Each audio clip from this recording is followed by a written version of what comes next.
take you on. And then it's not all just on the one side. We know that there are some African American gangs that are in the same mindset.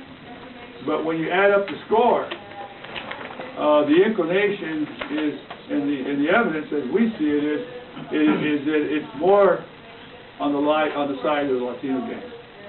That they are greater in numbers, and you take this piece and you look at it from the standpoint of what's going on in the state prisons and what's going on in the county jail. As you know, you've read the papers and heard the news, we've had riots in the county jail.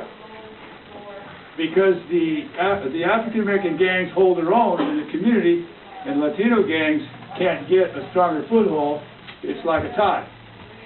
But the shot callers in the prison, and we have evidence of this, MA in particular, that's the Mexican Mafia, they have told Latinos who are gang members in the county jail, strike any black, take out any black in the jail, and start a riot to show your superiority. So they've done that. And several years ago, we lost an African American inmate when Latino inmates in the fighting in the dorm at a second deck threw a steel bed over the railing and hit this African American man and killed him. So when I talk about this from the standpoint of Jamil Shah, I talk about from the standpoint of African American killed in the county jail. I talk about it from the standpoint of the Valencia gang. I'm not talking about opinion here. I'm talking about real facts. And so my piece in the op-ed in the LA Times was to say, let's just talk about this because it's important in the demographic shift of a society where at one point there was a balance where African Americans held 10% of the population, and there was an element of about 15% Hispanic in the entire population. Of course, there was a large Caucasian population and somewhat of a 3% Asian population. That there wasn't this high degree of tension that can occur. Now, I want to go on record to say that I believe that communities are getting along extremely well given the circumstances of this shift.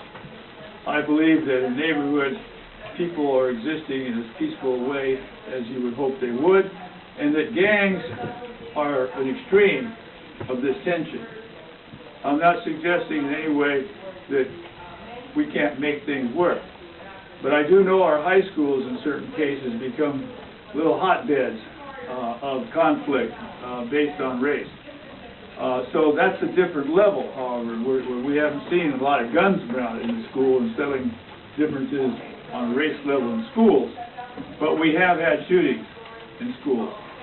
So there is a question mark there that should be further explored with more discussion by others in the school system besides me.